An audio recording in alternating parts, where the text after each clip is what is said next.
حضور علیہ السلام فرماتے ہیں کہ جب فتنے ظاہر ہوں اور علماء موجود ہوں تو پھر اہل علم کو اپنا علم ظاہر کرنا چاہیے، چھپانا نہیں چاہیے۔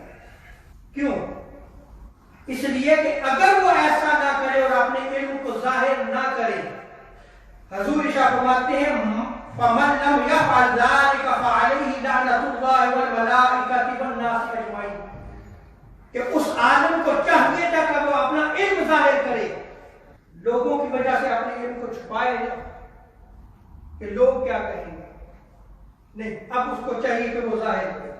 ہم کیوں پیچھے ہیں آج کہ ہم مسند پہ کھڑے ہو کر پھر اپنے پاس جو ہے وہ تحفظات کی وجہ سے جو ہے وہ ہم خاموش ہو جائیں، نہیں، ایسا نہیں ہونا چاہیے۔ حضور فرماتے ہیں کہ وہ اپنے علم کو ظاہر نہیں کرتا تو پھر اس پر اللہ کی لعنت، اللہ کے فرشتوں کی لعنت اور لوگوں کی لعنت۔